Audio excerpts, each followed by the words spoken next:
It's a beautiful afternoon here in Louisville, Kentucky, and we were just talking with Beth Tyson in Pennsylvania. It's equally as beautiful there today as well. We're so excited that you've opted to join us here at Operation Parent and with Beth Tyson for our afternoon webinar. As your host, I'm really excited to just walk you through quickly how to use the webinar system today. So if you need to open or close your control panel, if you're on a computer screen, you can use that arrow up at the top right-hand corner to either open that all the way up or close it. So if you're able to open it, that is where you're going to see the question feature. And we're going to hear from you via that question section. So open that control panel up and look at the question section. It's right there in the middle of the control panel, and you will be muted during the presentation, but you'll be able to send questions. We've got a wonderful Q&A planned at the end of the session. You're welcome to send questions anytime they come to you during the presentation through that question section. We've got a wonderful lineup of handouts for you. So the first one is from the Child Mind Institute, Helping Children Cope. The second one is on co-regulation. And then that was a new ad handout. So we're going to talk you through how to get to that here in just a minute. For those of you that registered early, you probably received those handouts. It's in a Google link. You would have received that in an email on Friday, or you may have also received it yesterday. So double check the email that you registered on. You have that backup opportunity to look at the handouts and study them after the webinar, going back to that email. And then also you can download them right here. So if you're on your computer screen and you want to download the handouts while you're live with us, and if you're able to do that, that's one more way that you can have access to the handouts. And I was just letting you know the co-regulation from birth through young adults is power-packed with information, and it goes through all the age spans to help give you great information on how to help a teen or child who's gone through trauma co-regulate and connect with a caring adult. We also have the Helping Teens Through Traumatic Events, and we're excited. That came from the National Child Traumatic Stress Network, and that gives you lots of pointers on how to conversate with a child who's gone through trauma and to get in a little bit deeper. There's also Parenting to Prevent and Heal ACEs, and that was by Donna Jackson Nakanza. I'm sorry, I'm going to not say that correctly, but I'm going to spell it. Nakazawa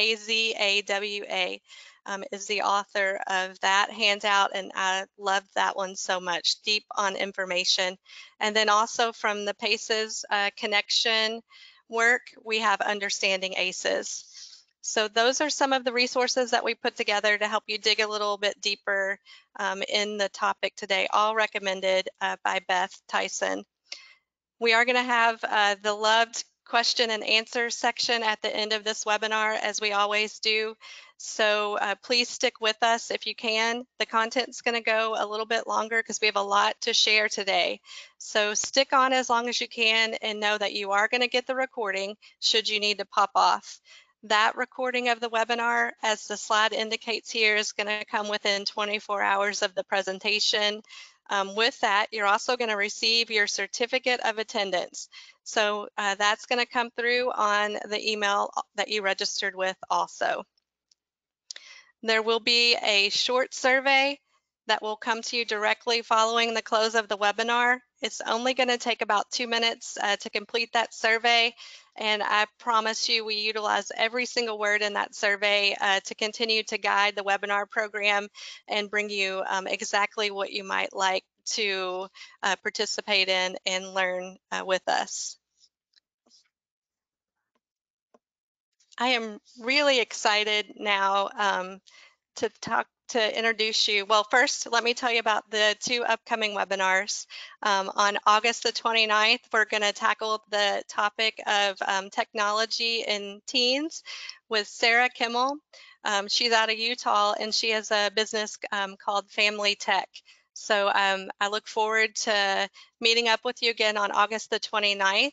I want to encourage you to use the QR code and take a minute and just do the quick registration for that webinar right now while you're with us, if that sounds like an interesting topic for you. And then also, we're super excited to partner with the Hope Squad in September, on September 12th. And we're going to talk to you about the vital role that peers can play in preventing suicide. Both of those registrations are live now, and I highly encourage you to just go ahead and register so that you will be in the queue and be able to join us again. So now I have the very distinct honor of introducing Beth Tyson. We are so excited that she's back again for a second webinar with us. We want to encourage you, and there's going to be some points where Beth encourages you to do that as well, to go back to the website and watch her previous webinar with us to continue to dive deep into helping children and teens who've gone through trauma. There are so many children and teens that need help today, and so we're working on lining up resources and PowerPoints for you to do that. Beth is a powerful leader in trauma and informed care. She's got many years of experience as a psychotherapist and a childhood trauma consultant. Through her work as a therapist, Beth has helped so many children and teens through adversity like foster care, adoption, divorce, and many other serious issues. She is a very valuable partner to Operation Parent, a great friend of ours. She's so authentic and genuine in all of her work, and will kindly show you how to make positive interventions for the children that you work with or love deeply that have experienced trauma. She's an awesome and a passionate mom, and you will just love what she's put together to help us all support children and help them heal. Thank you, Beth, so much. Welcome back. Thank you. Thank you for having me today. I am thrilled to be here again with Operation Parent and all of you. Just real quick, I'm trying to make sure that everyone can see my slides. It looks like I had them up a second ago, but they just disappeared. So let me just see if I can troubleshoot. Are you guys seeing That's good. the slide? Okay. It looks For great, some Beth. reason, I did that and then it came back down. So All okay, right. good. So yeah, so we'll go from here. Well, thank you again, everyone, for having me back on the Operation Parent webinar series. I am so excited to share some new information with you this time, and also review some things that we went over the last time, because truthfully, I could hear about childhood trauma and all these psychological concepts over and over again, and I would learn something new every single time. And so it's good to hear things repeated, and it's also good to take in that new information when you can. So I think you'll get a lot out of this today. And after that beautiful introduction, I don't have too much left to say. You see some of my roles here on the screen, and my most important role is as a mother to my daughter, who's 7. And beyond that, I became part of this world of trauma-informed care and helping children through trauma as a psychotherapist within the child welfare system here in the United States. I was shocked at the way things operate in the world of child welfare and how much trauma is happening in our families and in our communities that is just being unaddressed and unacknowledged because of a lack of awareness of how to prevent trauma and how to help people heal from trauma. And so I really made it my goal to take all the information I gathered from that role as a trauma therapist and bring it to a wider audience like all of you, because I couldn't leave all that knowledge just locked up within inside me and within inside the therapy relationship. I knew that more people needed access to this information beyond just being in therapy with a therapist. So I bring this to you as a way to spread knowledge and awareness, and hopefully you can take some good nuggets of childhood trauma wisdom with you today. Some of this information might be difficult for you to hear if you've never learned about trauma before, so I encourage you to have someone to talk to afterwards about what you learned, what you experienced, or if you don't have that, you could also write in a journal and take some notes, but make sure you take good care of yourself the rest of today because some of the topics are on the heavier side. Although, don't worry, I operate from a place of hope.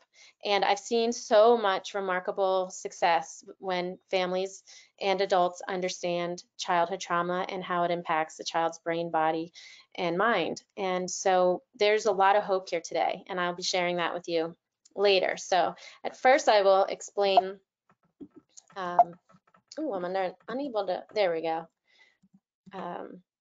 Oh, and of course, one of the reasons we're here today is I'll be giving away 3 of my children's books. 3 copies to people who stay on till the end of the presentation. And it's a children's book for kinship families, also known as grandparents raising grandchildren, or also it could be a different relative, an aunt, an uncle, sometimes a neighbor. These are families known as kinship families, and they are the safety net of children who are impacted by abuse, neglect, and adverse childhood experiences. So I wrote a book to be a resource and a guide for those families and to show children and kinship families that they're not alone, that there are other people like them who've been through this too and who have been able to get through it and find their safety and their comfort again. So I hope you check it out, but if you stay on to the end, you'll have a chance to win a copy of it. Our key takeaways today are understanding what childhood trauma is. It's a large topic and you can't possibly learn everything that's needed to be learned about it in one webinar. It's taken me many years and honestly, I'm learning something new about it every single day. It's a lifelong process to understand how trauma has impacted ourselves, how it's impacted our communities, how it's impacted our families and our children. So it's a big topic and I try to break it into some helpful information that you can take with you today and implement with your family immediately after this presentation, or the children that you care for, whether you're a teacher or a therapist. We'll also talk about the developmental impact that trauma has on children across childhood and the teen years. So what does it look like when they are children and what do they need to get over it and then, or not get over it, but get through it? And then what does it look like for adolescents and teens and young adults and how can we help them through that? So there's some really important information in there that I hope you take notes if you need to and can come back to learn more about either through research or some of the handouts that I'm giving you today. And then in part 3, we'll talk about interventions. So what are some things that we can do? What are the concrete things that parents and caregivers, teachers, counselors, and everyone who touches the life of a child, what can we do to help make things better, prevent trauma, help to heal trauma, and initiate the healing process for children and teens? Hi, Beth. Beth, can I make one quick announcement? I'm so sorry. I forgot to say on the front end that unlike our usual operation, our mode of operation, the PowerPoint is not going to be available this time. We've got a lot of questions about that in the question section. So I just wanted to remind the audience, make them aware of that, let them know that we are protecting Beth's material for copyright purposes. So we apologize for the inconvenience, but for this particular presentation, that PowerPoint is not going to be found within the handouts. So I apologize for people who are looking for it. I meant to say that in the very beginning, but I wanted to let the audience know that. So sorry, Beth, and thank you. No, thank you. That I didn't mention it either, and that's a good point that this presentation is copyright protected and cannot be recorded without my knowledge and without my consent, and it cannot be redistributed in any way without my permission and my consent. So it is protected by law, and I hate to have to do that, but unfortunately last year I had a horrible situation where somebody recorded me and my presentation and my slides without my awareness or my consent, and it became a huge legal issue. And so I am doing that out of the need, unfortunately, to protect my intellectual property and I hope you guys can understand. But of course, I put out lots of free content. I do a free webinar at least once every 2 months for sure, and I have lots of free content on my website at bethtyson.com. So yeah, thank you, and thank you for understanding. So one of the free things that we offer, or that I will offer to you today, that will give you a ton of information is this video series that's on YouTube. It's called All Connected Academy, and I am one of the co-creators along with 30 plus other people. That includes other trauma experts and folks with lived experience in the foster care system.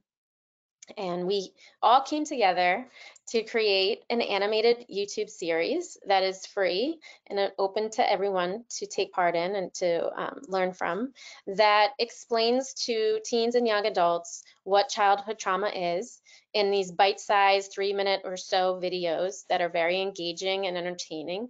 And so they can learn earlier and have an understanding of what they've been through at a younger age, and start to gather coping skills around, the reactions and responses that they're having to what they've been through. So we wanted to put the knowledge into the hands of the young people and empower them to understand childhood trauma and how to begin the healing process.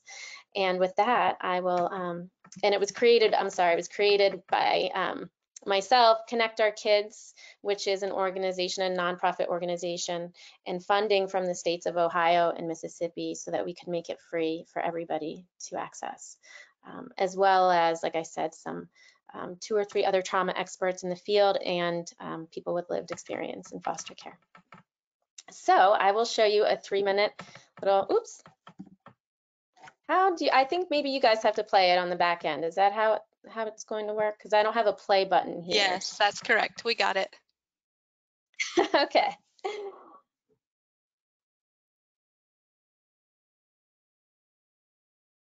Today, we're going to be diving deep on the tough topic of trauma.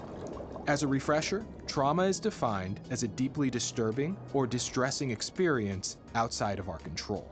It's the type of event that's so distressing that it overwhelms our ability to cope.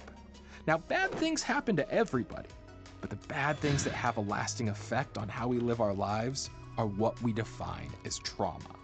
Traumatic events include things like a robbery, car accident, physical abuse, or natural disasters. But events within relationships can also be traumatic. Like when an adult you trust, who you thought wouldn't hurt you, does something that makes you feel scared, confused, or alone. Or when someone you thought was your friend does something that makes you feel unimportant, ridiculed, or powerless. Things like bullying or spreading rumors about you to others. Trauma may also be triggered by repeated long-term negative experiences. For example, when a child's needs aren't met by their caregiver, it creates a trauma that can affect that child well into adulthood. It can make it more difficult to make human connection and can prevent you from reaching your ultimate potential. Now, whenever we encounter trauma, our brain has natural, often automatic responses, both in the short term and the long term. Immediate responses might include shock or denial, where we're unable to feel, think, or understand what's going on around us. Longer-term reactions might include unpredictable emotions, things like angry outbursts, crying, and flashbacks, as well as strained relationships, nightmares, and even physical symptoms like headaches or nausea. This is far from an exhaustive list, though, because every person reacts to trauma differently. However, becoming aware of how trauma impacts your life is the first step to not letting it control your life. When you're able to uncover past trauma and how it affects you now, it allows you to eventually unlock your potential and live the life you've always wanted.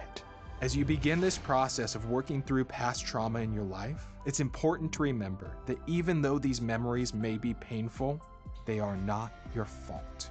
In the next episode, we're going to dig deeper into that idea, so that this experience is ultimately beneficial to you as you uncover and work through your trauma.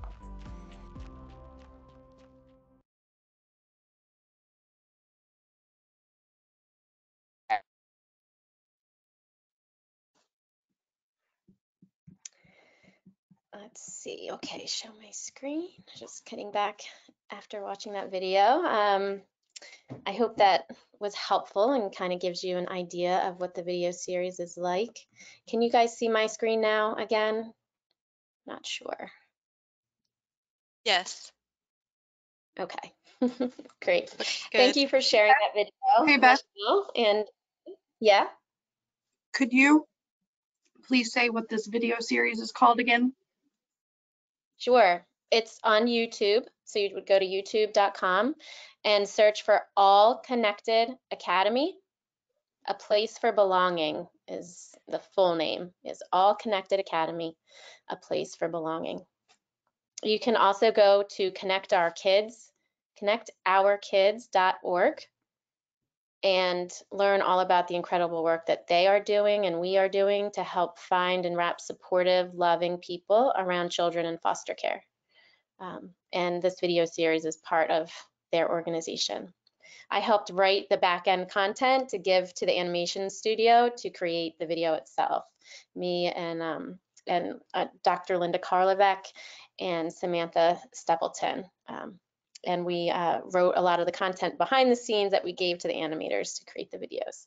So there's season 1 is already out on YouTube, and then season 2 is being created right now. So keep an eye out for that. And you can always go to my website, bethtyson.com, and subscribe to my newsletter to make sure you receive the newest episodes as they come out in the future. So, all right, back to the presentation. I hope that you learned a little something there. And what we're talking about in that video, right, is that there's different types of trauma. There's, natural disasters, like the video mentioned. There's witnessing something horrible like a robbery or abuse of some kind. But then there's also developmental trauma, which is a breakdown in the relationship between the caregiver and the child. And this is something we commonly see in situations that involve foster care, kinship care, and adoption. So the video mentioned attachment, and you can see here on the definition of developmental trauma also talks about attachment. And we really can't talk about developmental trauma without it. Attachment is the bond and the emotional relationship that begins to form between a primary caregiver and an infant. There's evidence supporting that it starts in the womb and continues on in the time spent together outside the womb. If this relationship and this bond and this sense of safety and security and trust between a child and an adult doesn't form in a cohesive way and is not a positive relationship for the child, then there is a developmental trauma that takes place where the child feels unsafe, insecure, and unable to trust that adults and other caregivers will be there for them. So this can happen if you have a parent who is addicted to substances and is not emotionally or mentally or physically sometimes available for the child in their care, and the child is left to kind of fend for themselves, and over again their needs are not being met for attention, for comfort, for potentially food, potentially shelter and safety. And so this critical time in the brain development from ages 0 to 3 is when we see that attachment relationship forming. And if it doesn't, or I should say, if the relationship with the caregiver is inconsistent or scary or unpredictable in some way, that can create a developmental trauma for the child where they just don't feel safe in the care of others. It makes it difficult to have healthy relationships with others, and sets the body and the nervous system up to be very fearful. And when we're feeling very fearful, our brain does a number of things. We either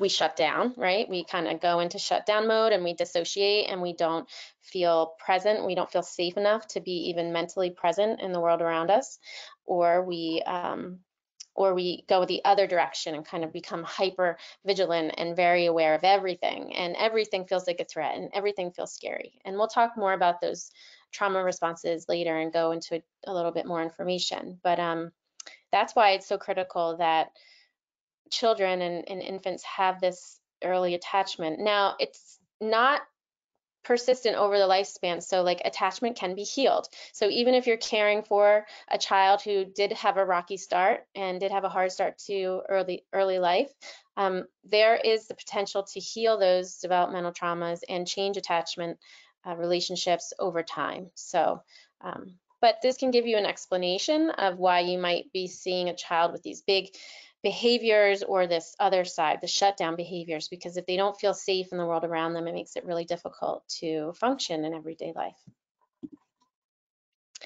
Something else that is often unacknowledged and not talked about is the loss and the grief that takes place when trauma happens. So when a child does not feel safe with their parents, they've lost that sense of safety. They've lost the opportunity to attach to healthy caregivers, and they may have lost things like their family members or their home. They may be put into foster care and lost their belongings and their things. They may have lost their sense of community, their sense of support, and they may have lost a sense of identity, because if you don't have a close relationship with your primary caregivers and you don't know who they are and where they came from and all about their family and their history, it makes it really difficult for children and young adults to form their own self-identity. So there's a lot of loss and grief that often goes unacknowledged. And the hopeful news is that when we help children and teens understand the grief and the loss and give it a name and give them opportunities to process through it, we can begin to see the healing process for the trauma they've endured. So in part 2, we'll talk more about the developmental impact. And I start with this quote because it just really struck me the first time I read it, and it made a lot of sense. You know, we're taught in school and in other places and in our culture and our society that, you know, survival of the fittest, you know, you have to be strong and only the strong survive, and what doesn't kill you makes you stronger and all of that, right? And I think that that's a bunch of BS. I think that we're really survival of the nurtured. The people who are best and well cared for are the ones who survive the best.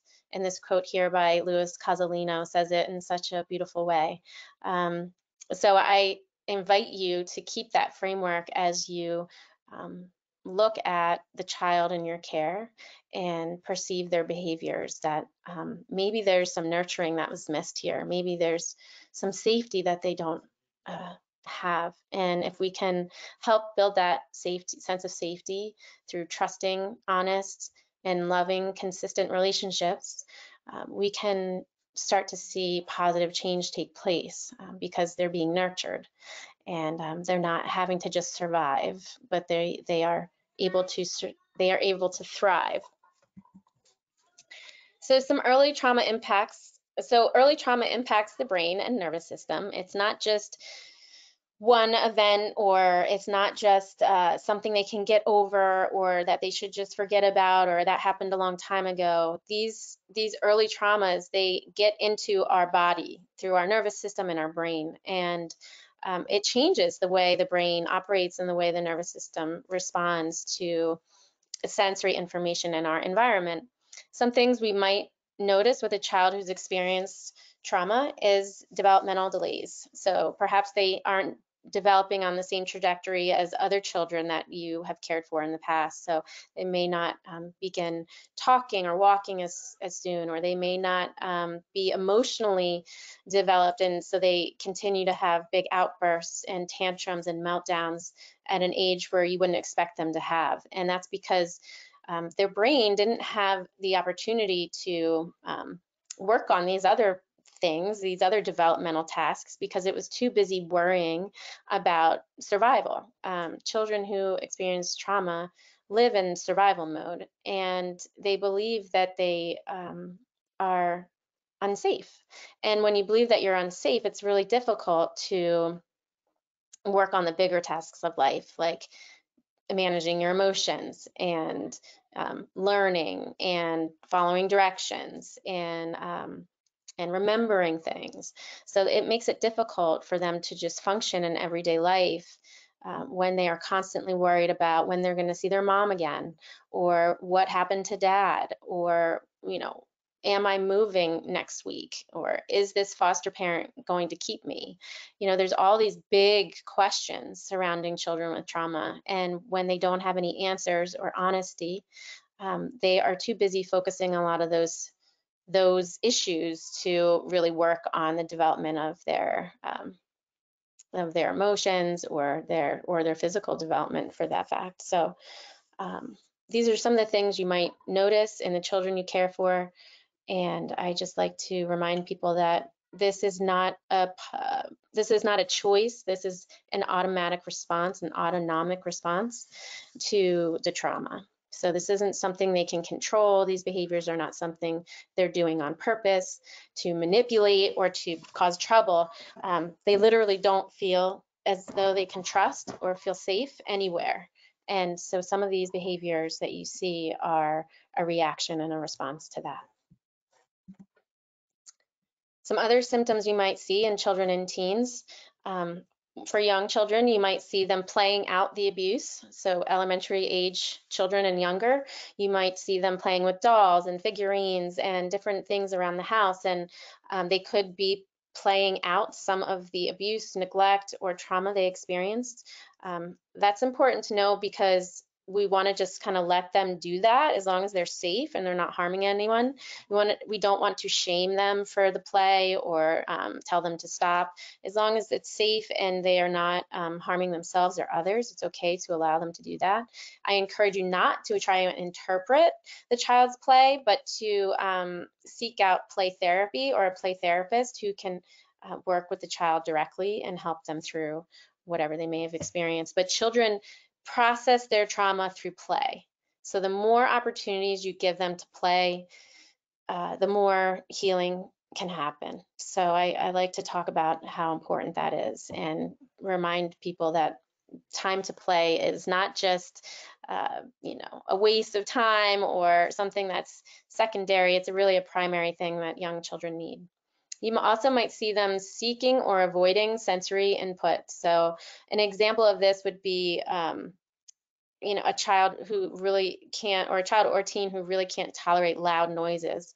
Perhaps there was a trauma in the past that included a loud noise or loud sirens or fire trucks or an explosion of some kind, or it could be the police showing up to escort the social worker to have them removed. It could be a lot of different noises or sounds that remind them of the trauma, and so they may become avoidant of the trauma.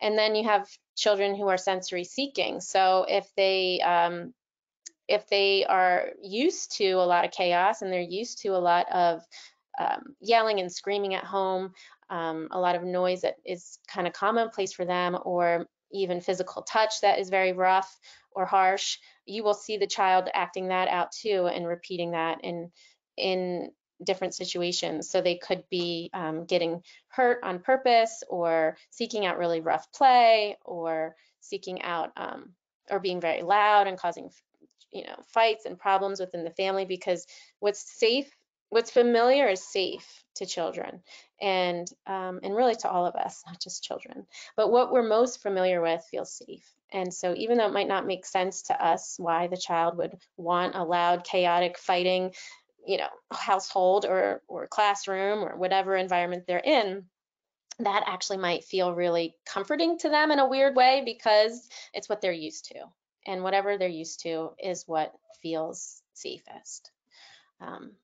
And so then you might also see an attentive and forgetful behavior, emotional outbursts or shutdown, bodily complaints like belly aches, headaches, sore muscles, things of that nature, and that oppositional behavior. And the oppositional behavior can be really difficult, especially for teens, because we just might not understand like why they want to, it might seem like they want to cause this constant battle with you, but really it's a need for control. Teens who have had so little control over their lives, who have had so many difficult losses, so many moves to different homes, different schools, different communities, so little control over who they spent their time with and where they could feel safe, will use the oppositional behavior to take back some of that control and control whatever they can around them. And so what we can do there with teens is give them things that you are okay with them having control over, and kind of compromise and meet them halfway, so that they can establish that sense of safety. I always remind people in my webinars that no matter how old the child was, whether they were just born or they were 10 or whether they were 15, that trauma stays in our nervous system until we work to process it and help it heal. The earlier you intervene with a child, the better. You can never be too young for intervention or for trauma therapy or for support. With babies and young children, they may not have a narrative memory, like they may not be able to tell you a story about what happened, but they have an emotional memory. It's called an implicit memory. And they remember in their brains and in their bodies and in their nervous system the things that happened in their lives, in their early lives. And that stays with you. And that might be something, you know, that never really, the child never really knows what it was per se, or never really has words for it, but they can feel it in their body. So the earlier we intervene, the better. Some long-term risks, and again, these are risks. These are not absolute outcomes, but there was a study done by the CDC and Kaiser Permanente in the 1990s, a longitudinal study on about 30,000 people, and what they found was that the more adversity a child had in their early life, the more likely they were to have some really terrible outcomes later on. So again, this is not like a one-for-one where it's like, oh, you had this trauma and now this is your outcome. It's just giving you an idea that, you know, tough childhood equals tough adulthood. If you have a lot of hard things happen in your childhood, then not equals, but makes you more susceptible to some hard things in the future. And what those researchers found was that we see an increase in mental health problems, substance use, unemployment, disease, poor social outcomes like incarceration, and unfortunately even early death. Again, these are not life sentences. These are just some things that they saw were more common in people who had lots of adversity in their early life. This chart here is something I went over in the last webinar that I did about a year ago, and so Operation Parent would love if you would go back and really look at that video so that you can take in all the information that I have on the screen. But I'll give you a quick overview, and that basically this green area is the optimal kind of state of arousal that we want children to be in, so that they're not too understimulated and they're not too overstimulated. And when we can find activities that kind of keeps them in that green area or that window of tolerance, the more neural pathways the child will begin to build in their brain so that they can remain calm and focused. And so I encourage you to go back to the webinar from last year to learn more about, you know, how children with trauma live in this red zone, in this fight, flight, or freeze area, because they feel a lot of stress. And when you're in that area of stress, your performance, your physical and mental performance goes down exponentially. And you can see that here on this graph. It's called the Yerkes-Dodson model of arousal. And I encourage you to look that up and learn some more about it. A big part of helping children feel safe and feel that we can help rebuild their trust is by a process in psychology called co-regulation. But I have to talk about self-regulation before I talk about co-regulation.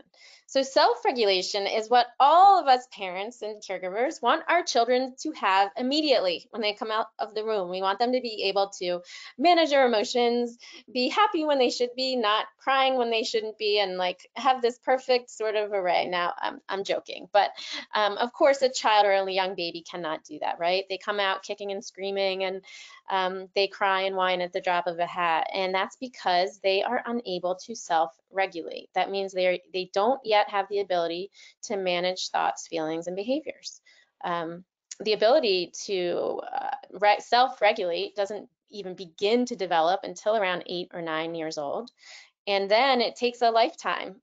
We may never get to full self-regulation. I don't know about you, but I still need people and others to help me regulate my emotional state at times. So self-regulation and the ability to manage your emotions, thoughts, feelings, and behaviors requires co-regulation. Co-regulation is the emotional interaction between a child and teen and a supportive caregiver. So it requires this relationship of someone a child can trust or a teen can trust. And our nervous systems link up with that with that regulated adult's nervous system, and it teaches the child's nervous system how to calm itself and how to regulate itself. So it requires a safe, trusting, consistent relationship in order to form. It's a developmental learning process that takes time. So this is not something that can happen in a week or months or even a year. It may take even longer than that. And it provides that foundation for that self-regulation, that ability to take in what's happening to us around the world and get dysregulated and get upset, right? Because we all do. That it'd be unusual if we were just totally calm all the time. But an ability to get dysregulated and then return back to a regulated state. So returning back to a calm and focused state.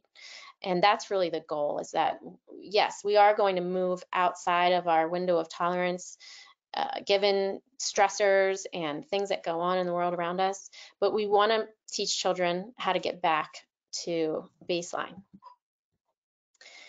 Then we also want to realize that this happens over the span of one's life. This is not something that happens again in like a quick relationship or anything. This is something I'm still working on in my own life. And it requires at least one caring, committed adult. And everything you will hear from me about healing childhood trauma is that it requires at least one caring, committed adult. We cannot heal in isolation. We will not heal these attachment wounds and these attachment traumas in just a therapeutic relationship or with a social worker or with someone who's just there providing a service. Children need to heal within committed, bonded, attached relationships. And if they don't have that, it makes it almost impossible to overcome the things that they're struggling with. And so we want the relationship to be warm and supportive. It has to have structure, and boundaries, and routines, and it must provide guidance on developing self-regulation. So how do you calm yourself down? What are some things that you can do to feel better when you're feeling really angry or really sad or really fearful? And so this really starts with the adult, right? We have to come first. We have to be the ones that are able to regulate ourselves before we can help a child calm their nervous system. So this requires, trauma healing requires work on ourselves. If we have old trauma wounds or childhood wounds that we haven't addressed or worked through, we're going to bring that trauma into our relationships with the children we love and care for. Because inevitably a child is going to hit on some of your old stuff or remind you of yourself when you were that age, or any number of little events that take place that bring you back to your childhood where you felt hurt and scared and afraid.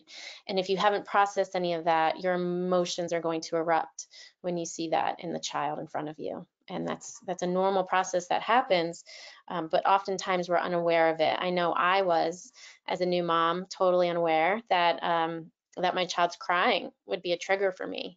And what I figured out over time, and I didn't figure this out quickly, it took me a couple of years to realize that her crying was so hard for me to accept and so hard for me to feel calm around, because it was setting off a sense of like helplessness in me, a sense of like not being able to help somebody.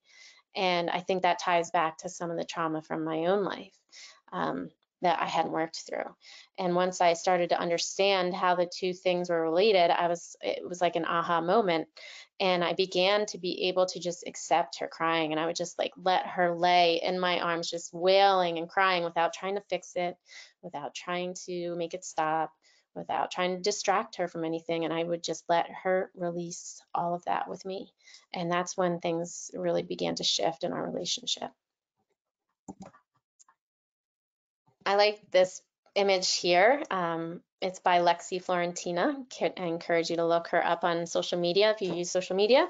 She's amazing. She does some really cool stuff. And I really like this because it reminds us that we're not always going to be calm. That is not the goal.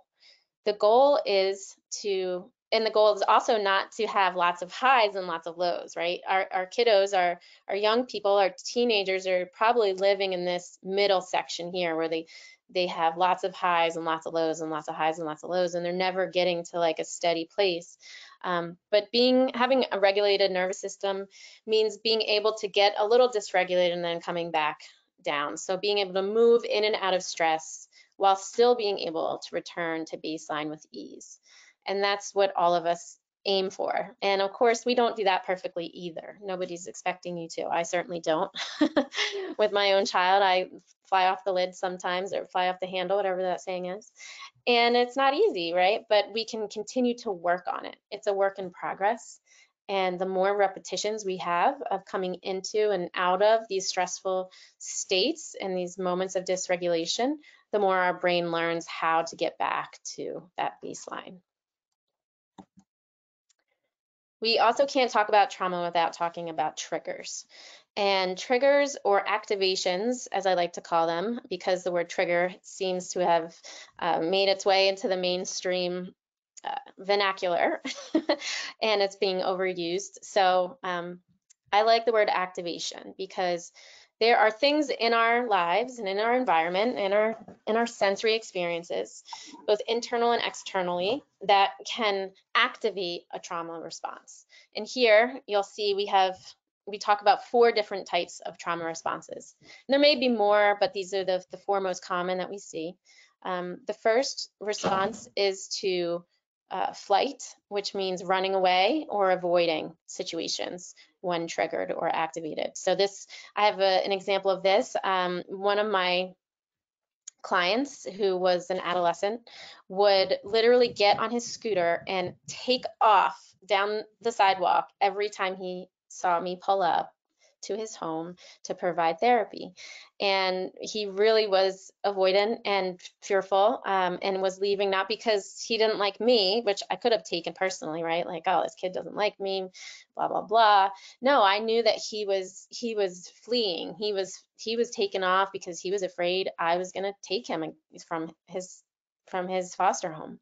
That had happened to him in the past, and he saw a service provider showing up and he thought, I'm getting out of here before this lady takes me anywhere. And I understood that, and I kept at the relationship and kept coming every week to build trust with him. And he wouldn't meet with me. He wouldn't even sit down and play games with me, but I kept meeting with grandma and eventually even his grandfather, and was able to gain their trust. And in gaining their trust, I was able to gain some of his trust. And eventually that child did reach permanency in a guardianship, a legal guardianship relationship. And so that is one example of the flight response. We also have the fight response. The fight response is people who get aggressive, children who get really angry, who get, they may hit, kick, punch, bite, throw things. They get aggressive when they are activated. And another example of this, a teen, adolescent, I guess, no, she was a teenager, who had a lot of issues around abandonment, had been in several different foster homes, and a foster mom mentioned one day something about her weight or needing to lose weight, and that was it for her. She actually threw a knife at foster mom, and foster mom had her removed from her care. And so, these things may just, if you don't understand the trauma and you don't understand the abandonment issues that are there, you can just think, oh, this is a child who is quote unquote bad or troubled, or but when we look deeper and we understand where the behavior is coming from, it's no, this child's fear of abandonment was activated. And then we have children who freeze. This is known as like the shutdown, the complete frozen, no response, doesn't want to talk to anybody, maybe even dissociating, which means that they're mentally and emotionally not present. They won't remember things that happened. They may lose track of time, like large chunks of time may be missing from their day.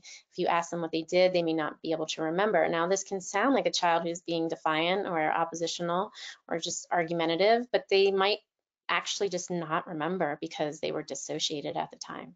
So I encourage you, if you've never heard about dissociation as a trauma response, to look more into that and do some research on your own.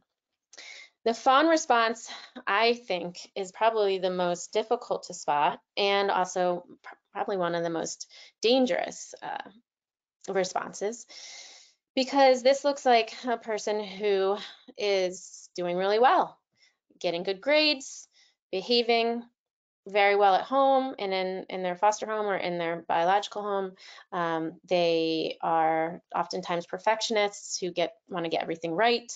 They're very neat and clean, or they are kind of like, they look like the model child. I mean, you ask the social worker, how are things going? Or I would ask the social worker, how are things going? And, oh, everything's great, everything's fine, everything's going wonderful. They're really getting along and everything's great, until the child starts to trust the caregiver and show them a little bit more of the reality of their behavior, which is that they are really feeling a lot of fear and despair. And once that starts to show, then the foster parent often thinks that it's something that they did, and that now this child is showing all this bad behavior and difficult behavior, and now we have to have the child removed. And but the fawn response can look like they are getting everything right and doing everything they're supposed to do because they are terrified that if they do anything different, they will be abandoned, abused, or harmed in some way. So this is someone who's just trying to hold it together because they're terrified of being themselves. So the trigger activation is an internal and external sensory experience. So you might experience something in the world around you that can activate a trauma response, such as, like I mentioned earlier, a siren. It could be a smell. It could be a touch. It could be a taste.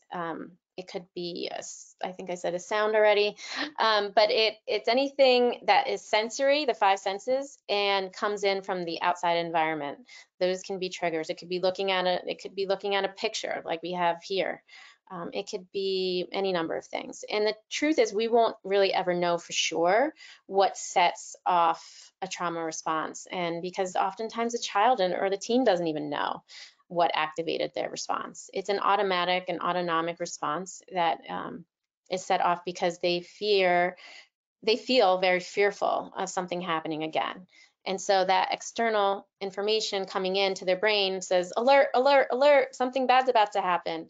And so they engage in one of those different trauma responses, the fight, flight, freeze, or fawn.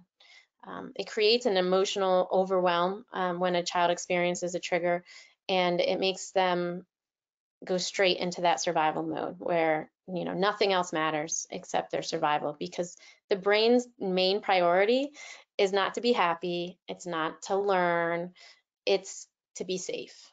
Survival is the brain's #1 goal, always. And so it's going to trump anything else that's going on in a child's life. I created this map, calling it the Tyson trigger map. And it is something I created to help my clients understand the child's behavior and also prepare ahead of time for what might be coming. So we created this little map here, which is really just a chart. I guess it's not really a map, but it's a graph chart, whatever you want to call it. And it talks about the different seasons. And if you don't live in an area that has multiple seasons, then this might just be, you know, the years of the month broken up into 4 pieces. But we want to map out here when abuse or neglect or trauma happened, and consider all the sensory information that comes in during that time of year that might activate a child's memory. So I put an example here that if summertime was the first time a child experienced abuse, then we know that summertime is going to be difficult for that child, that they are going to experience a lot of triggers, such as maybe it's the smell of cut grass, maybe it's the smell of a barbecue, maybe it's the sound of fireworks. It could be, you know, the lack of routine and structure from being out of school. Maybe being out of school every summer was really dangerous for this child because they didn't have the safety of their teachers and their school to go to every day. So maybe that lack of structure in their life becomes a trigger during the summertime. And if we can sort of plan or predict, or know, we can't ever predict, right? But we can plan ahead of time. So that means that in spring, you really want to be loading up and trying to, you know, give them some extra support and resources, and even bringing up to them, like, I know that summer can be a tough time for you. You know, let's try and work through this together, and kind of come up with some plans and some things to implement to make the summer go a little bit better. But also setting your own expectations to know, like, guess what? Summer's not going to probably go the way we want it to. And that's something we have to accept because we love this child. And we know that big summer pool party I'm trying to throw is probably going to go down in flames. Not always, but, you know, we need to lower our expectations of, you know, this perfect summer for this child. And this is, again, just an example. And I'm sure you can imagine all the other types of sensory information that might come in throughout the year, whether it be fall, winter, or spring. If you have questions about this, you can also email me at beth@bethtyson.com.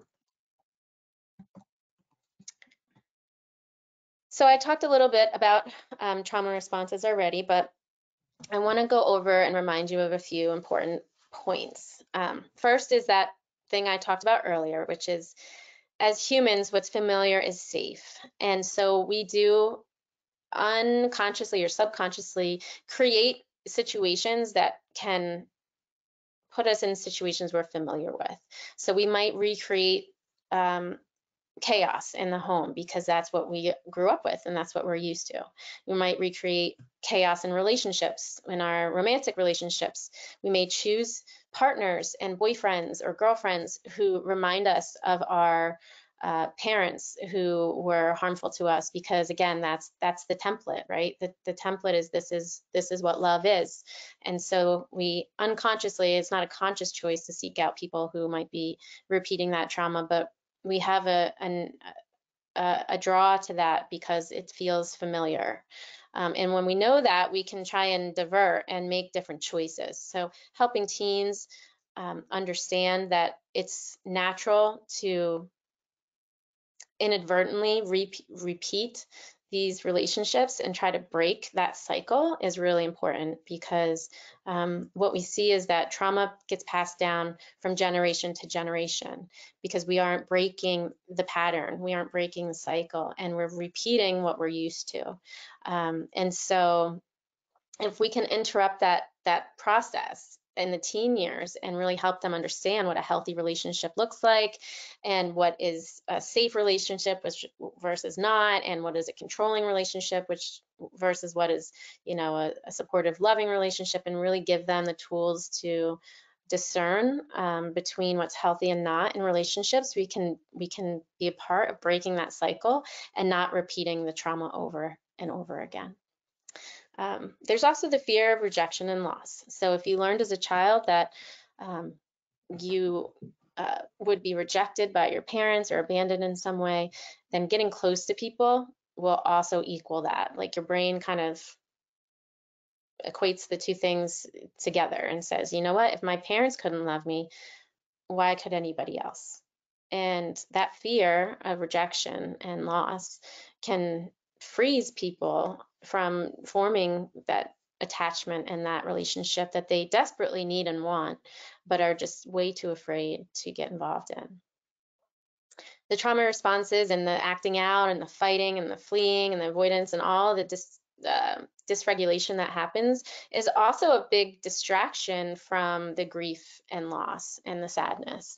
So kids who are in trouble all the time and getting yelled at all the time, or going to detention all the time, or having all these big what would you say, consequences around them, it's really hard to focus on missing your mom or feeling sad that that your parents weren't able to care for you when you're getting in trouble all the time.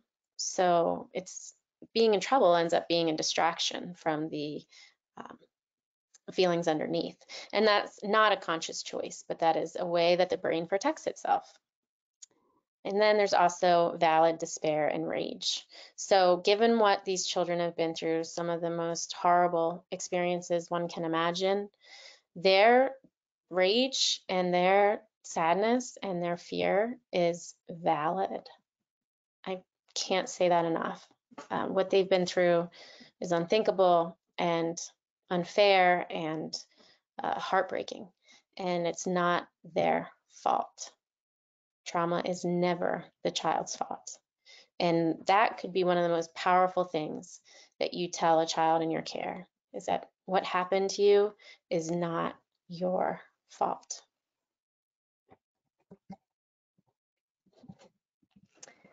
So now, I know that was a lot. I need to take a breath myself. And we're going to move on to interventions and some hope, the hope of what can we do with all this? Now that we know, now that we can see it more clearly, now that we understand why a child is behaving the way they are, what can we do? What agency do we have? And I really want to let you know today, if nothing else, that there is hope and there are things that you can do to make things better for the children you care for. The main thing that you can do is provide them with a corrective emotional experience.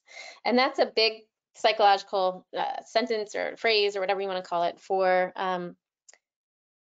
understanding that we can actually correct the experiences from early childhood and throughout their childhood or their teen years by being the opposite of what they experienced from the trauma. So, for example, if they were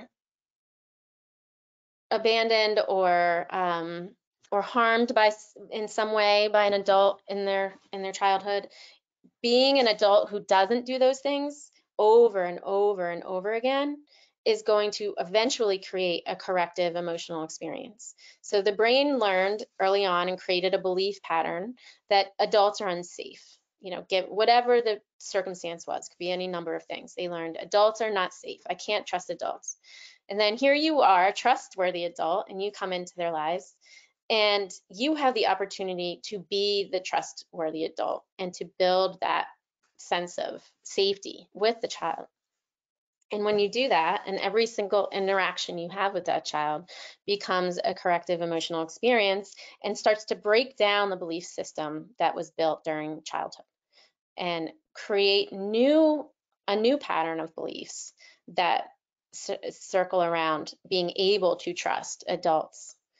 And I hope that makes sense. But, you know, so basically what we're saying is that the brain is malleable over time. The beliefs we set up in early childhood and throughout the teen years even have the opportunity to change and build new pathways and new belief systems that aren't rooted in the past. And with every interaction we have with a child that is positive and loving and safe and trustworthy, we are sort of like rewiring those neural pathways in the brain and creating new beliefs. During adolescence is a window, a period of time where when a child is involved in a safe and supportive relationship can be, you see an extreme opportunity to heal the trauma. So you have two opportunities, early childhood and the adolescence. Now, I'm not saying that healing can't happen in between or after. I mean, that would be ridiculous. But what I'm saying is the two biggest windows of opportunity are during early childhood, 0 to 5, and the adolescent years, because there's changes that are happening in the brain, both hormonally and chemically, and there's new connections that are being built in the adolescent brain. So if you have a child who has experienced early life trauma during their teen years and their adolescent years is actually the best time to intervene and provide that supportive, corrective emotional experience, because their brain is growing again at a very rapid rate like it was in early childhood. And so I encourage you to take full advantage of that opportunity. Another thing we can do is help them grieve. And we talked a little bit about this earlier. But grief is a topic that's really difficult for not only children, but adults as well. We don't want to think about loss, right, in our culture, especially in the United States. And I know we have people from all over the world today, and I'm sure it's different in different cultures within the United States. But what I have experienced is a big aversion to anything about loss and death and grief. And so we tend to avoid it. And because we avoid it, the children don't feel comfortable expressing it or talking about it or bringing it up. So we need to acknowledge loss in our own lives and the grief in our own lives, and also acknowledge and help the child acknowledge their losses and their grief. We can do that through rituals that help us heal and honor the losses we've experienced, naming the losses. It can be connecting the child to the people, places, and things that they have lost. So there's safe ways to do that. Like if you have a child who's in foster care, maybe it's not reconnecting them with their mom for whatever reason, but maybe they can go back and visit their old neighborhood. Maybe they can read the local newspaper from where they're from. Maybe they can do an ancestry search or or some kind of what is it called? Legacy, not legacy. What is the word I'm looking for? Lineage. Search and find out more about their lineage and about where their family's from. These things can help children feel connected to the things they've lost. And typically we think, oh, if something's lost, we don't want to think about it anymore. We need to grieve it, get over it, and move on. But actually, that's not what is best for any of us. It's best to stay connected to the things that we've lost and the people that we've lost in some healthy way, whether it be a ritual or whether it be learning more about where you're from or visiting a place that was special and important to you. We don't have to ever stop the grief process. It continues with us throughout our lives. For younger children, what helps them build that trust and sense of safety with adults is being consistent and caring and calm when possible. Of course, they're not always going to be calm, but when possible, trying to be that calm amongst the storm for them, be that solid rock that they can rely on, be that soft place for them to fall at the end of the day. And when we do that, we're helping to meet their emotional needs. Oftentimes, those were the needs that were extremely neglected in their earlier childhood. So providing them with that helps the healing process along and helps them learn to trust again. Being predictable and consistent, I can't say that enough. So keeping your word, if you say you're going to be somewhere, be there. Of course, there are things that come up, but always try to plan for that or let them know in advance if possible. And of course, there will be times that you can't, but helping the child have a predictable sense of what's happening next is so important because they didn't have that likely in their life at some point, and that can be very unstabilizing for a child not to be able to know what's happening next and can bring up the trauma responses. So helping them predict what's going to happen throughout the day, throughout the week, throughout the month, it will be incredibly healing and also a trust building activity. Being as honest as you can, not telling little fibs or lies, and making sure you're being honest with them when you can in age appropriate terms.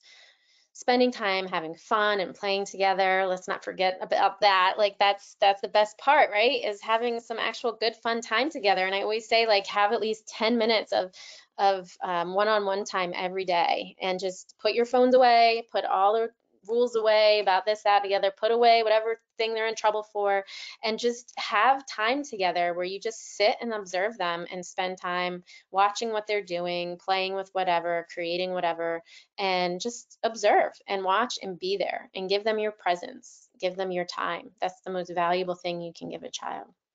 Of course, holding boundaries and not, just letting them have free range of all the rules. Just because a child has experienced trauma does not excuse the need for boundaries, rules, and consequences. They still have to know that there are certain things that are just not acceptable or off limits within your home or in your relationship. Giving them some control where it's safe and where you're comfortable with it is also important. Just because you're the adult doesn't mean you have to control everything and everything they do. That might be some of your trauma resurfacing if you feel the need to constantly control every situation that the child's in. That might be something to think about in terms of like, what is that about? Get curious and let them have some age appropriate control over their lives. And then being a vulnerable caregiver, which is sharing some of your own struggles. That's one of the things that works best with my daughter. She loves when I tell her like, well, I'm having a really hard time because I went through this, or I went through that too when I was your age, or, sharing about a time I felt really scared or very angry. When we open up and share with our children about the struggles we have, they get to learn from us how to handle those situations for themselves. And so we can model that for them and model a healthy response to stress by explaining to them times when we felt really stressed or upset or sad and what we did to get through it. We can also model that in real time. Life is unpredictable and traumas happen all the time unexpectedly. So they're watching you and they're going to look to you as the model for how to handle these stressors and this toxic stress in life. And so that's why it really does start with you and being able to reflect on your own experiences and also share with them sometimes when you struggled. For teens, it's very important we keep their information private. Teens, they're in a developmental stage where they really want their privacy typically, and they don't want their information shared. And so we can easily break their trust if we are sharing information about their private lives with other people or they overhear us. So that might sound like a strange thing to say, but you'd be surprised at what I would hear caregivers let their teens overhear them saying to me as a therapist in the room. And it was always like I was always like cringing. So I was like, oh, the teen does, this is not helpful, but it was hard because I was in homes with them. So there were people within earshot and could hear the caregivers talking at times. And I learned through that experience just how important it is to keep information as private as possible. And then leading with trust instead of assuming trust. Like a lot of times adults are there's like a hierarchy, right? Where it's like, no, I'm the adult, you must earn my trust. And unfortunately, in these situations, that never works, not usually. With children who have experienced trauma, have already had their sense of trust broken so many times that you will need to earn their trust first, and then they will become trustworthy. So it's the flip-flop of what we were taught from our generation. Firm and kind discipline, so we can provide, that structure and that routine and those consequences and rules, and also be kind about it at the same time and firm about it. We don't have to yell to be firm. If there's something that happens that upsets us, there's going to be a consequence, but you don't have to yell and scream. That doesn't have to be part of the consequence. The consequence could be whatever it is. So you can deliver it and, okay, you did X, well, now here's the consequence. And you can be firm and kind when giving out those consequences. Compromising and being willing to let the child or teen have some more of that control is also important, because they are learning how to be individuals. They are learning how to be adults at this point. And so we do have to let them step out on their own and trust that they will do the right thing and make the right choices, because sometimes it becomes if our expectations for them are high, then they want to rise up to meet those expectations. And so if we expect them to go out into the world and do the right thing, they're more likely to do it. If we expect that they're going to go out and get into a ton of trouble, then oftentimes that's exactly what happens. So when we can give them some appropriate levels of trust and knowing that they will make the right choice, then we can kind of stop that self-fulfilling prophecy that's taking place. And of course, being patient and communicating. One of the best things I learned as a therapist with working with teens was talking to them either before bedtime when they're feeling a little more vulnerable and willing to open up. Like if you have a teen who really doesn't like talking or doesn't want to share anything, talking before bedtime is usually a really good window of opportunity where they're feeling a little more open and willing to share. And also having conversations when you're side by side instead of face to face, because confrontation can feel really threatening to people who have experienced trauma, and being face to face can feel very vulnerable and very not safe. And so if you can talk while you're in the car together, doing, on a long drive where you're sitting next to each other, or going for a walk outside and walking together next to each other to talk about things, that can be less intimidating and less fear inducing for children, and will create a more open conversation. The things, and these are kind of just a reminder of things we've talked about already, is that what calms children is calm adults. It's feeling understood and valued, that movement and that play. If it's teens, maybe it's, maybe it's track and field, maybe it's basketball, maybe it's yoga. It could be any type of movement. It doesn't have to be exercise, but making sure they have plenty of opportunities for movement, and for young children as well. That free play and that ability to express what they're experiencing through their play, and safe and trusting relationships. Those are the things that will help to regulate a child or teen's nervous system. Things that upset the child or teen's nervous system are feeling unaccepted, rejected or abandoned, perceived or real threats to their safety. Again, this doesn't have to be a real threat, but it might be perceived. And that means that, even though they are safe, they may not feel safe. Unexpected changes and losses. So that's, that unpredictability and inconsistency within relationships. Feeling judged or punished for just being who they are. That is definitely going to set off a teen or child's nervous system. Secrets and lies, they are little lie detectors, our kids. They can sense way more than we ever give them credit for, and they can tell when they're not being told the truth or that we're keeping something from them. So when we can, it's important to share the truth of a child's life with them in age-appropriate terms. And that's something I work more one-on-one with families, but I would encourage you to look into how to have those honest conversations with children and teens about any of the hard topics that they're going through, whether it be foster care, adoption, whether it be, the truth about mom and dad and where they are and what happened and why they were removed or separated.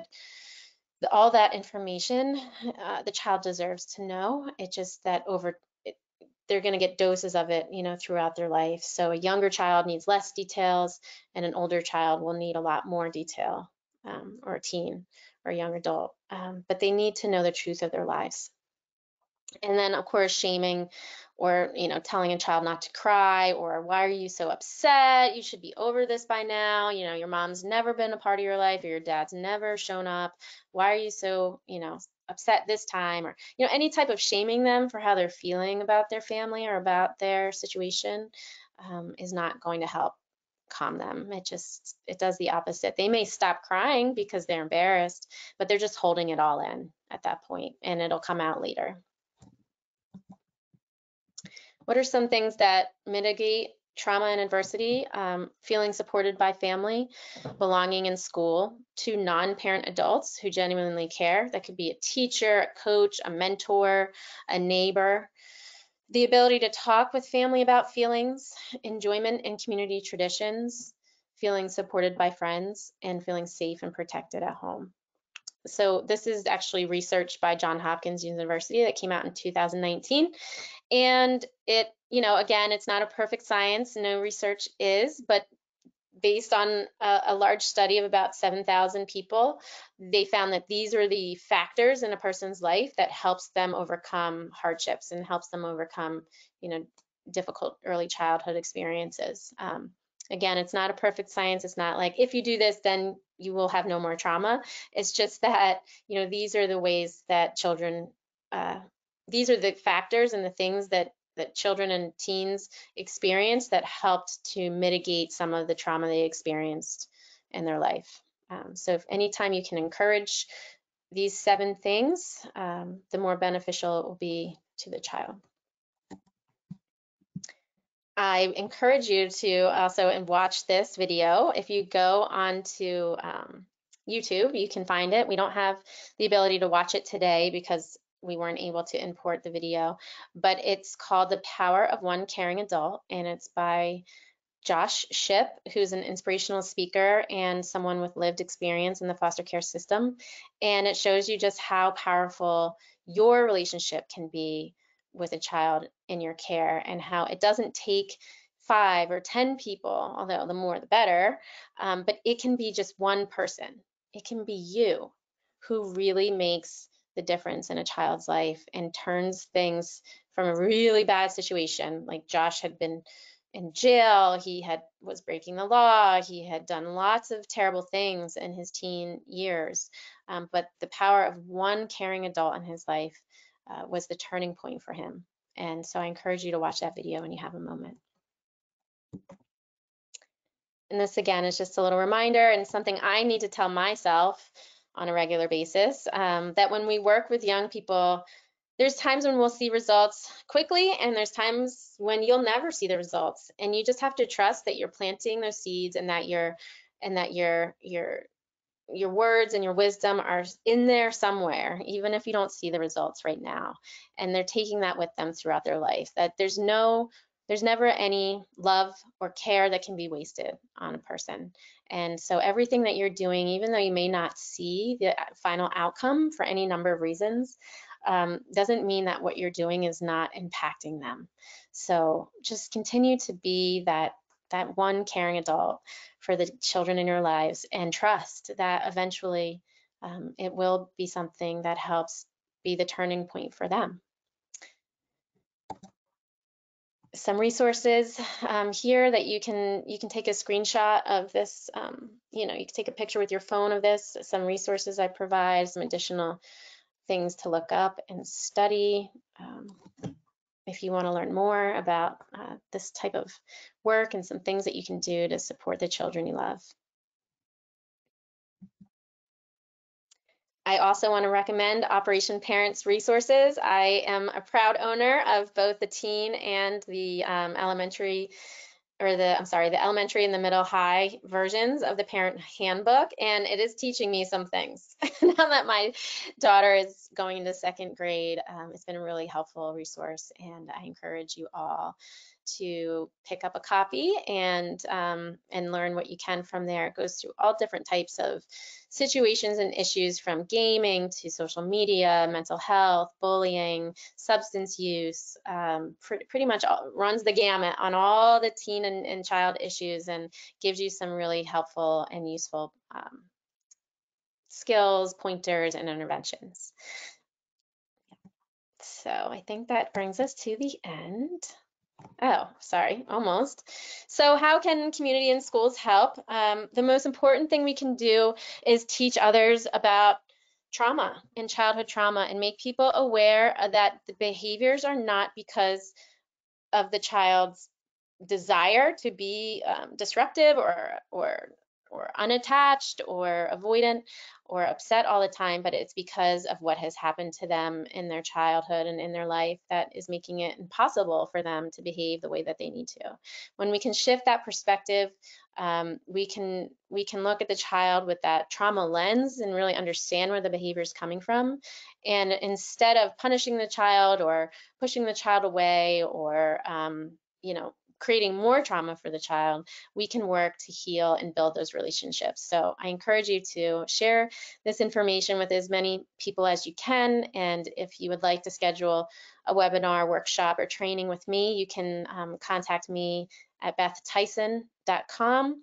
I also have a free Facebook group called Emotominds, and maybe Michelle or Amanda can pop that in the chat box, but that's Emotominds on Facebook. It's a private group that's safe and a place for you to learn more about childhood trauma.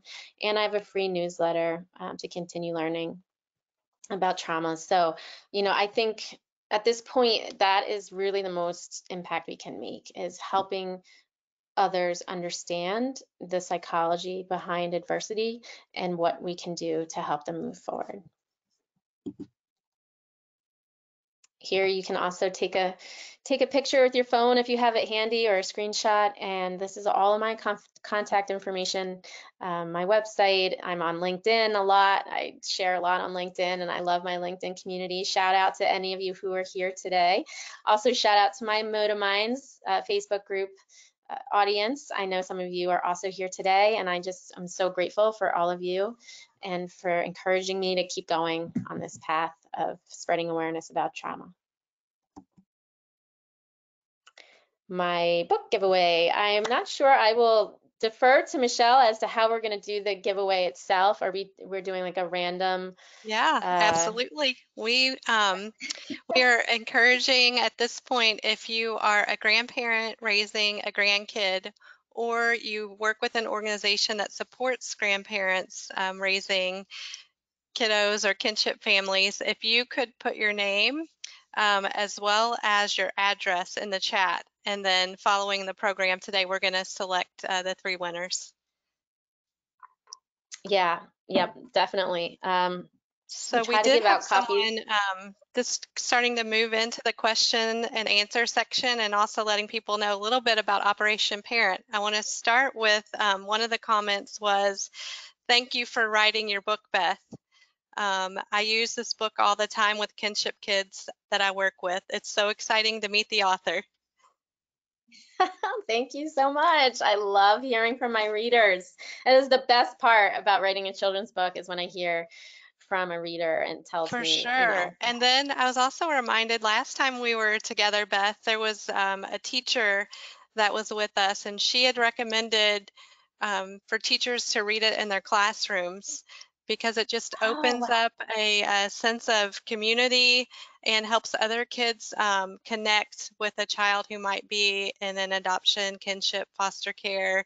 So it's just a beautiful way to be with children and have their classmates support them. So if you're a teacher on the line and you hadn't thought about purchasing a grand family for Sullivan, I'd encourage you to think about that today.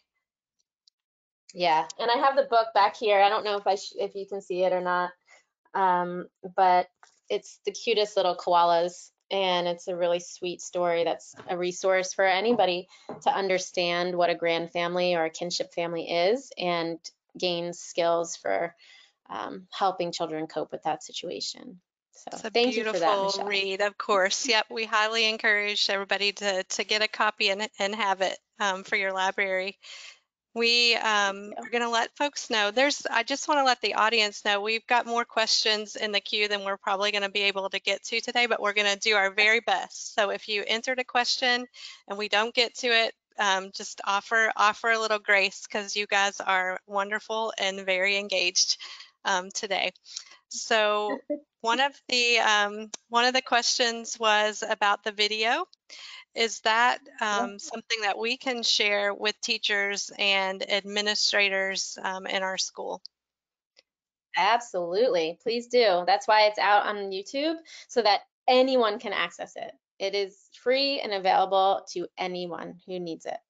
Okay, So can I you encourage. give a shout out to what that video is called again? We answered lots of questions about that in the chat, but we just want to make sure everybody knows that the link is available in the chat. And if you could audible it out one more time for the audience, that would be great.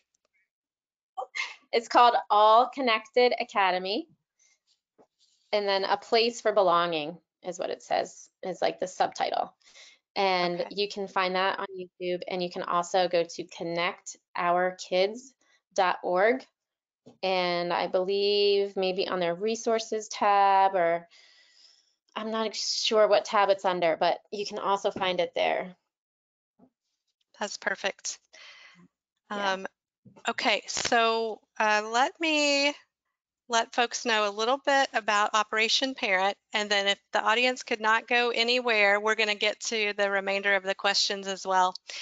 So I'm really happy to share with all of our Drug-Free Coalition community and school representatives that are with us today. This is our brand new, we're calling it TNT, Trends in Training, and it's a drug prevention event. And what we mean by that is that you can order this kit. It's all put together for you, including the advertisement, and host a wonderful prevention exercise in your middle schools or church communities. We've started to share it with some folks in our community, some counselors at local schools, and there's a lot of excitement around this program. So if you're starting to plan for your fall prevention activities, I would make sure that this is in the lineup. And then, Beth, thank you for the endorsement of our handbooks. We're super happy to let parents, foster parents, grandparents know that just by being here with us today, you get an opportunity to have a special offer on the handbook. So there we have an elementary and middle and high version. I'm excited to let you know as well, if you're new to us, that handbook is also available in a Christian version, as well as a Spanish version. So if either of those two versions are what you would like, all versions are available up on our website, operation.org/shop. And you can go there. I'm going to tell you next here about the offer that you get just for being with us today. So you can go straight to our website and order individual copies of our handbooks, or you can also put in a bulk order and the discount could apply. Today's offer gets you 13% off an individual or a bulk order of our handbooks. And as I mentioned, you can just go to operationparent.org/shop. It's super easy. Enter your discount code and voila, you can have Operation Parent handbooks mailed right to you. We firmly believe in those handbooks, so much so that we offer free shipping on all our orders as well. So take advantage of that. You just use your code 13support, and we've also extended the offer through Monday, June 19th, hoping that if you're an organization trying to use some unused grant money before the end of the fiscal year, that you might be able to take advantage of getting some handbooks out into your community. Beth mentioned this, but we cover a gamut of issues, including also bullying, their cell phone safety, alcohol and drug, as well as relationship dating in our middle and high handbook as well. That's so important. The relationship stuff is, I'm so passionate about how important it is to teach teens about how to find healthy relationships and be part of healthy relationships. We've It's a got game some, changer. yes, for sure. It's a critical part of development, and one that can use a lot of support, from parents and caring adults. All right, so both of us, Beth, I would say, have very vibrant social media communities. So we really invite you to join both of our communities, where all of our handles are at Operation Parent. And we're very active on Facebook, Instagram, as well as LinkedIn and YouTube. So Beth, you want to let the audience know your handles on your social media communities? Sure. Facebook and Instagram are Beth Tyson Trauma Consulting.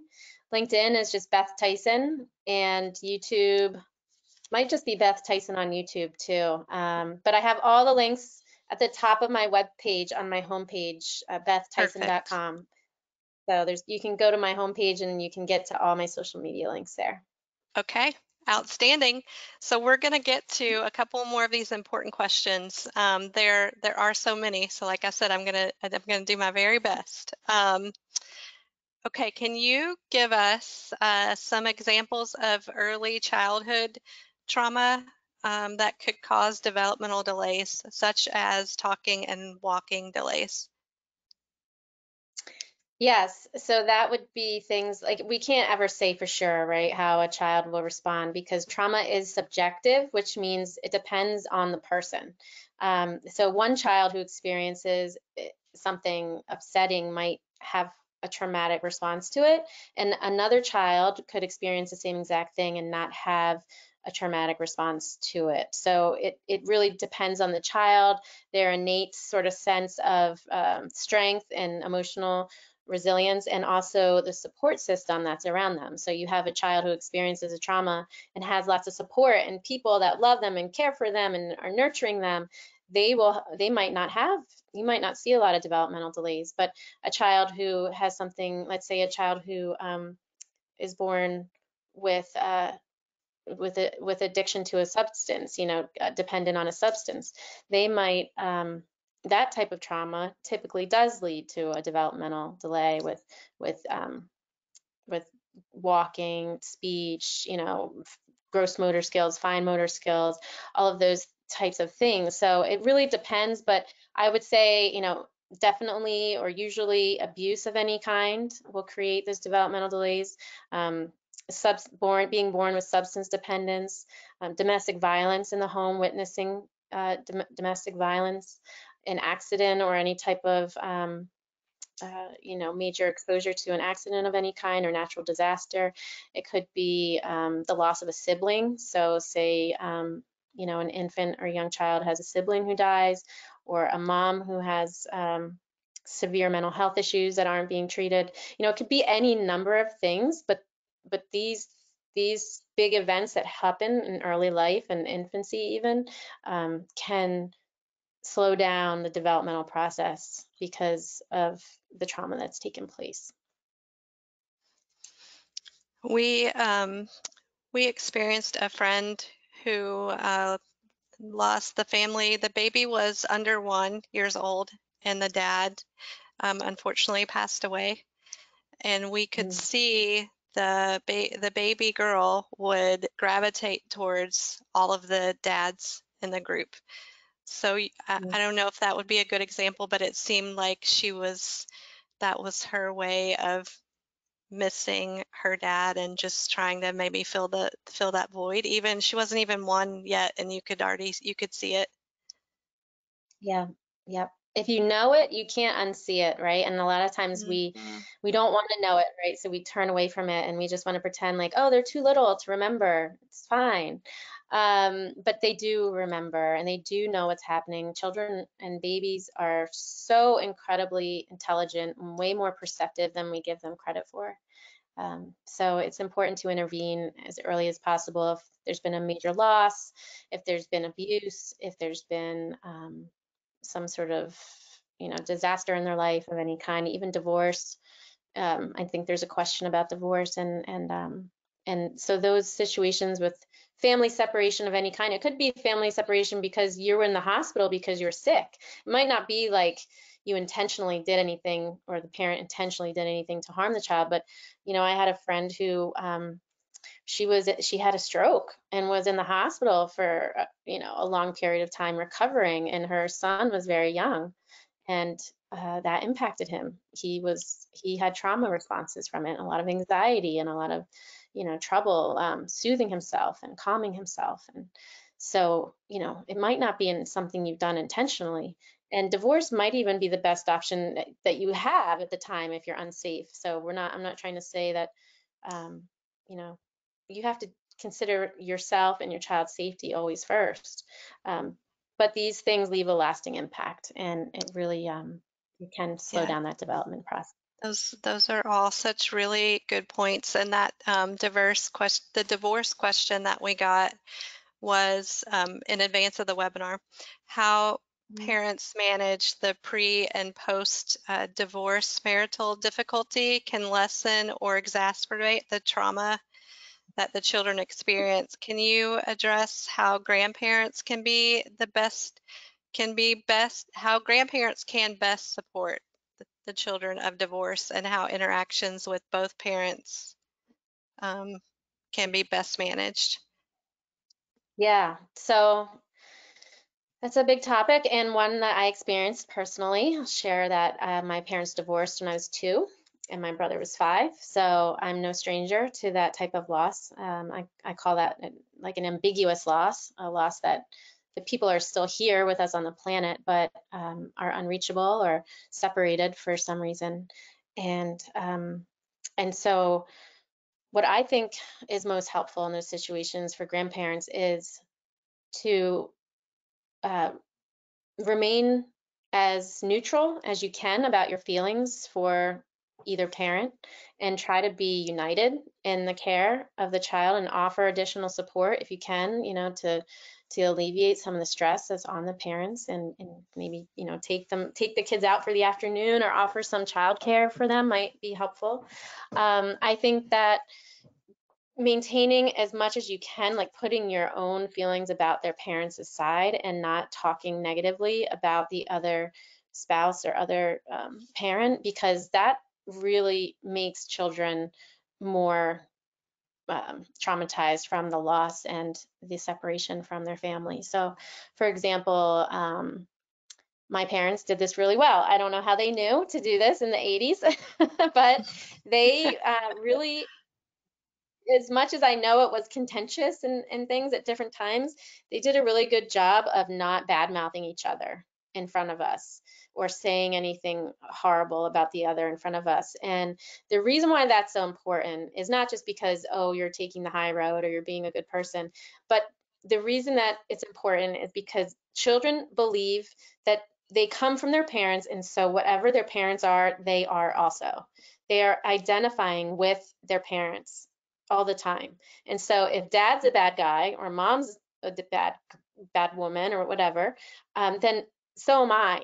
I came from them, so if they're bad, then I'm bad. And that's just the association that children make. And it's not something they really think through. It's just kind of, a process that happens where they believe those messages about themselves. And so if they hear you talking poorly about their parents, they internalize those messages and they live up to that expectation.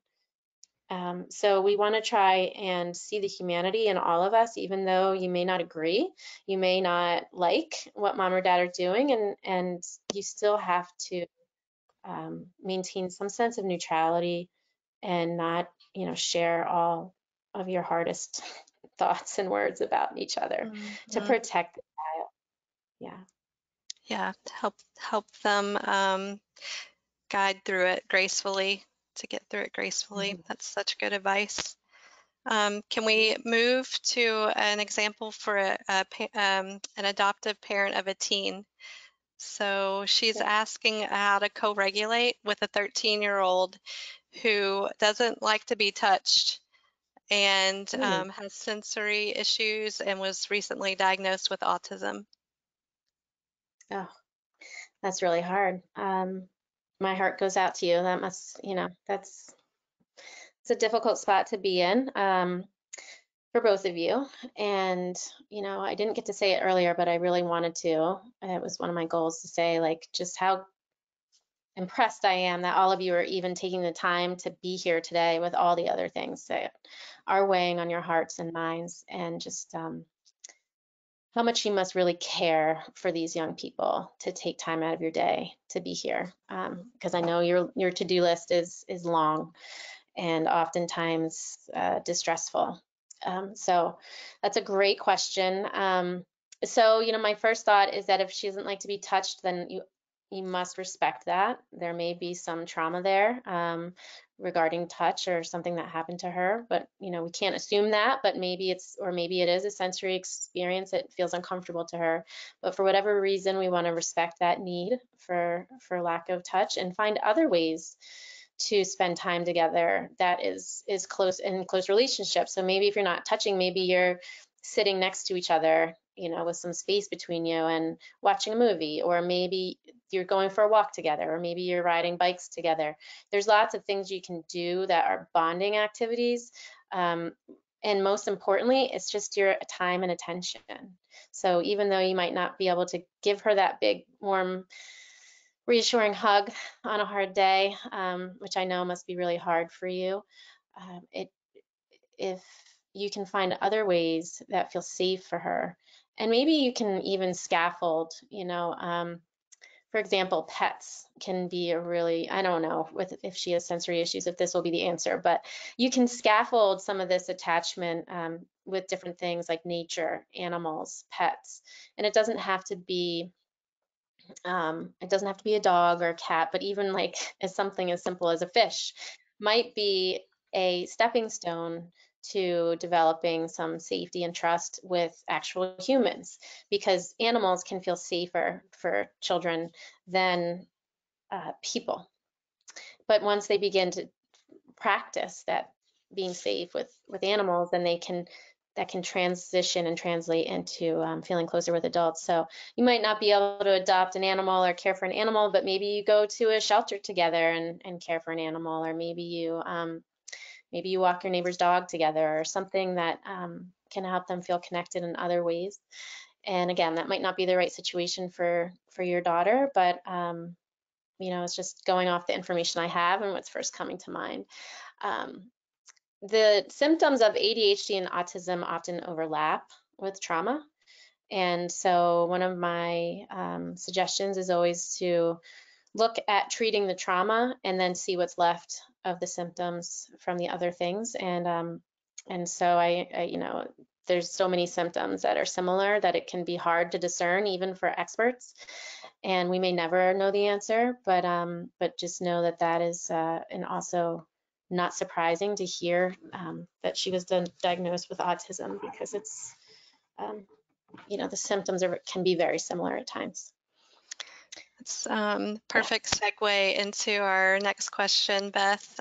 Do you find in your work that trauma, or it's probably more better said this way, in what ways does trauma mimic sensory issues? Like, what are some ways that So, they can mirror each yeah, other? in almost every way. In Mm-hmm. almost every way.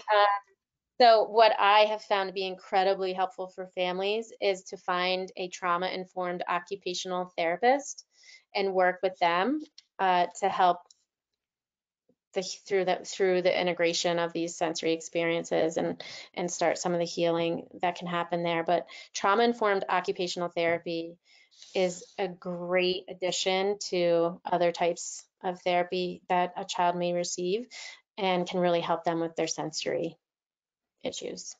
Yeah. I recall that you did a presentation with a occupational therapy colleague recently. Is that one Yep. that's available for folks to see, or That one is, unfortunately, that one I could ask Maddie. She was the occupational therapist that came on and spoke, and she was very protective of her content. Yep. So I No, will see, no but we pressure, do but it have, sounds like a replay on that one or a round two might be really good. And yeah, then I would love some, to be on that with her, and or just you guys could have her come and talk. I mean, that would be really valuable. yep, I feel like we also have a lot of folks on the line that can relate to this next question, or uh, would probably just be very interested to hear what you say. But how can we get more trauma-based care for our foster care children? Um, they mentioned in their state that there is a shortage, and I feel like that's probably across all states right now. Yeah. Based on your professional experience, do you have some thoughts about that? Yeah, I mean, it is tough to find good qualified people who know how to do trauma therapy. I think that is one of the reasons why I do these webinars, is because I know that people need it so desperately Mhm. and they can't get access to it. And so, um, And so, yeah, I see that and I feel that very deeply. It bothers me, you know, how many people are going untreated for their trauma or not being looked at from that trauma lens. I think you have to teach yourself a lot in these situations, unfortunately, and get involved in a support group or community of other folks who understand trauma so that you can ask each other questions. The Facebook page, the Trauma Informed Parent, is it Trauma Informed Parent or Trauma Informed Parenting? That is a huge resource for me and has lots of followers, like 300,000 followers, and is a great way to meet people and find other folks who are struggling with what you're struggling with. But finding that like group support for you and your family will be critical. Doing as much research as you can to teach yourself. This stuff is not unlearnable, right? The most impact you can have, or the most impact any of us can have, is in the family relationship. So even I, as a therapist, I'm not going to be as successful with a child as you are, as the parent or caregiver, or as the teacher who's in the child's life every day. A therapist may be very helpful, and I'm not saying we should avoid going to therapy. We should absolutely seek it out. But the main change agent in these situations are the caregivers, the teachers, the people who are in the child's life every day. So that's to encourage you that you can do some of this trauma-informed work with the child in your care. If you cannot access therapy on your own, of course, that's a last case resort. I always want people to get professional mental health support if you can. And there is, for crisis, there is that new crisis line, that 988. Are you familiar with that? The Yes. 988 crisis number. Again, it's a last resort if you're in crisis, in a mental health crisis with yourself or a child. You can text or call the number 988 24 hours, 7 days a week, and there will be some help available there. But it's there's no good answer to that question, and it's really being an advocate to get people the help that they need and any way you can. So wish I had a better answer. Yeah, I think that's a great start though in terms of some more resources at fingertips. And I don't know if this is the same across the country, but I was looking and it looked like a lot of the county extension offices have really nice services for grandparents, and some of those involve grandparents raising grandkids. So that might be one other place to connect. If you're in the United States and you have an extension office in your county, you might find a few things there as well. Yeah, there are lots of resources available. Direct trauma therapy I know is hard to find, but there's the counties tend to offer lots of services and supports that most folks just aren't aware of. I mean, I wasn't aware of like what my county offered until I, dug into it. So you'd be surprised what's available out there if you go and look for it. If you're a grand family, you can go to grandfamilies.org and you will find complete lists of all the kinship providers in your state. They give you state by state, a list of every single organization in your state and your county. So I encourage you to go to grandfamilies.org if you are looking for support. Let's close with one powerful question. One more powerful question. I've adopted our grandson. He's now 10. We've had him since birth. He was exposed to opioids, heroin during the pregnancy. Grandma feels as though he holds trauma and abandonment from his mom. How can I best help him? Yeah. I think that, again, it's that giving that validation to him for what he's been through and all that he's lost, helping him grieve for those losses of relationship with his mother, for the childhood he deserved and should have had, for the relationships he deserved and should have had, can be a really powerful place to start. But again, the biggest impact you can make is in being that trustworthy, caring, consistent adult. And the way you can do that is by looking at your own stuff And that can be really hard to hear, but I find that I lose my temper most, and I can't be that calm, regulated adult with my child when something from my past comes up. So if you notice a big reaction from yourself, that is a key, and that's like a little tiny window into the past. So anything that creates a strong emotional response from you is likely tied to something you went through in the past, and still needs attention and healing. So I encourage you to notice those moments when you feel most frustrated with your grandson, and think about why, and when was the last time you felt that way, or when was the first time you felt that way. And it'll likely take you back to a memory or an experience you had when you felt really unheard or invalidated or angry. Any number of emotions. And when we start to work on our own stuff, then we can truly help the child heal from what they're going through and stay calm and connected with them. But without that, without looking at ourselves, it makes it really hard to create the relationship and the trust and the safety that the child needs. So I know that's not an easy answer, and it's a lifelong process. I'm working on my stuff forever. Mhm. And I mess up, do the wrong things with my daughter on a weekly basis. So, you don't have to get it right 100% of the time. We're looking for, like, 60, 70, 60% of the time we can get it right with our children by being safe, loving, warm, calm, accepting, non-judgmental, non-shaming. Um, those are really the things that heals, the relationship that heals. Oh my gosh, Beth. I mean, thank you so much for everything that you do to move people through to the healing process. And for everyone that's on here, I can just feel like just the power and the love that's being wrapped around our children and our teens that have gone through so much. It makes me so happy to see all these good people together in one place for the right reasons to help children and teens.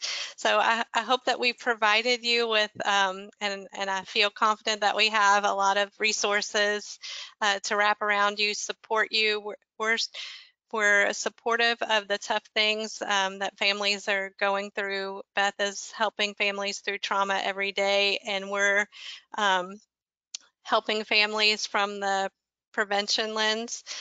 So if you're new to Operation Parent, we'd love for you to go check out some of our past webinars. We know that a lot of the trauma that families are dealing with today is connected to drug use and abuse, and we've got some really fantastic resources and webinars on drugs and alcohol, and so we invite you to also take a look at those and hope that they will be helpful. But most of all, thank you everyone for joining us today.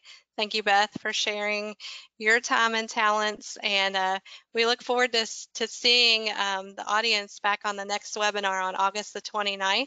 And I hope as we click off here, we see that many of you have registered. If you take a picture of that QR code, you can do the quick registration process and hang out with us again on August the 29th and September the 12th, and we would absolutely love that. But Beth, we will talk soon, and keep that book circulating. Everybody needs a copy of Grand Family for Sullivan in your library. So we encourage you to purchase Beth's book as well as an Operation Parent Handbook. And we'll see Yeah, everybody at the next webinar. Yep. definitely grab both of those or all three of those books. Yeah, that's right. Mine are on Yep. Amazon. Where are yours? Just on your website, or are they on At Amazon too? operationparent.org/shop. Yeah, Okay, thanks for and mine saying are, that. yeah. Say it one more time, just in case. I don't think I heard it. operationparent.org /shop, and you can enter your special code. Wonderful. Yep, Thank you for having me today. It was a you pleasure, bet. as always. And I hope you'll have me back again in the future.